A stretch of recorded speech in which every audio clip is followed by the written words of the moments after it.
और ओम बिरला जी इस वक्त देखिए मेरे साथ में मौजूद है और इनसे जानेंगे सर क्या शेड्यूल रहने वाला है। मोली आपके हाथ में बंध चुकी है और आज ही मतदान है, देखना होगा कि कितनी प्रतिशत लोग यहाँ पर पहुँचते हैं।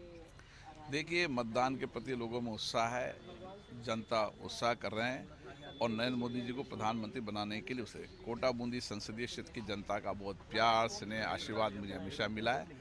फिर मैं कोटा जनता से आशीर्वाद प्राप्त करने आऊँ। मैंने कोशिश की कि एक परिवार के रूप में, एक बेटे और भाई के रूप में मैं हमेशा कोटा की जनता की, कोटा बूंदी परिवार की सेवा कर सकूँ। अच्छा ओम बिरला जी, महिलाओं के बीच क्योंकि आपकी मौजूदगी रही, क्या लग रहा है कि इस बार महिला वोटर्स की संख्या बढ़ेंगी? निश्चित रूप से महिलाओं में भी नरेंद्र मोदी जी के प्रति बहुत उत्साह है और जो मैं जाता था तो वो नरेंद्र मोदी जी को मतदान करने के लिए बहुत उत्सुक थी।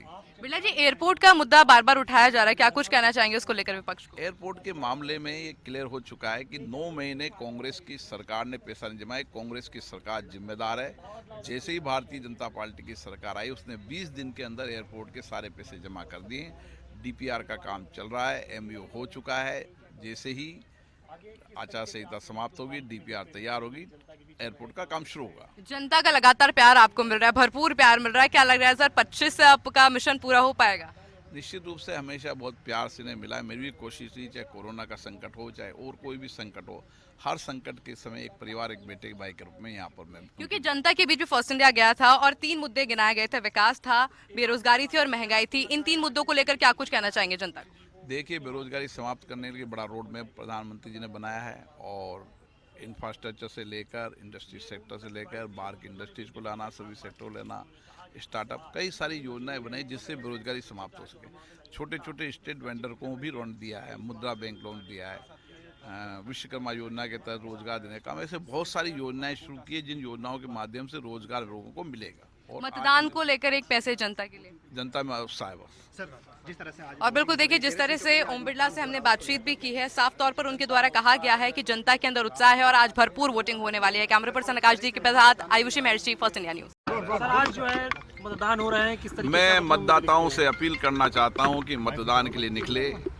आपका एक मत नरेंद्र मोदी जी को प्रधानमंत्री बनाएगा और देश के अंदर जिस तरीके से ऐतिहासिक उपलब्धियां हुई हैं, देश जिस तरीके से आगे बढ़ा है, आर्थिक, सामाजिक, इंफ्रास्ट्रक्चर, हर सेक्टर में भारत ने जिस तरह की प्रगति की है, आने वाले 2047 को विकसित भारत बनाने के लिए हमें पुनः नरेंद्र मोदी जी को प्रधानमंत्री बनाने के लिए फिर से घर से निकलना चाहिए और मतदान करना चाहिए, अधिकतम मतदान करना चाहिए, भारतीय जनता पार्टी को जिताने का संकल्प लेना चाहिए।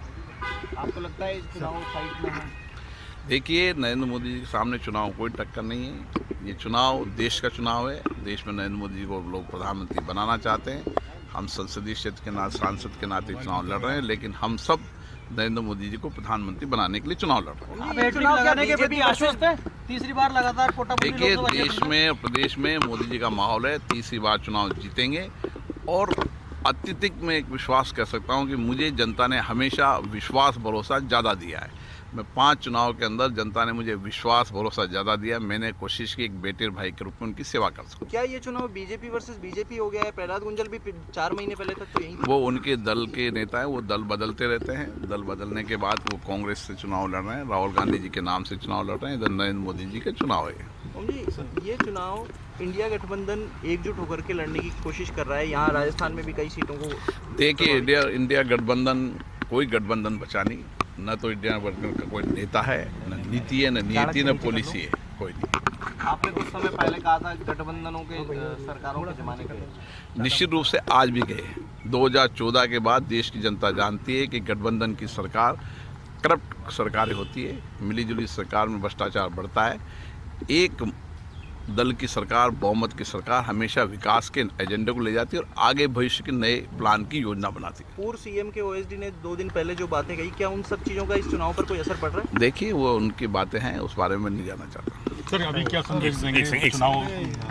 मैं यही संदेश मतदाता देता हूँ कि अधिकतम मतदाता मतदान के लिए निकले और नरेंद्र मोदी जी को प्रधानमंत्री बनाने के लिए अपना मतदान करें। वोटिंग परसेंटेज पिछले चुनाव में, पिछले चरण में कम रहा, उसका कोई नुकसान हुआ क्या पार्टी? अभी तो मुझे जो जानकारी मिली, लोग मतदाताओं में अति उत्साह है, मतदाता निकल रहे हैं और मैं अपील करूँगा कि लोकतंत्र की सक्रिय भागीदारी में मत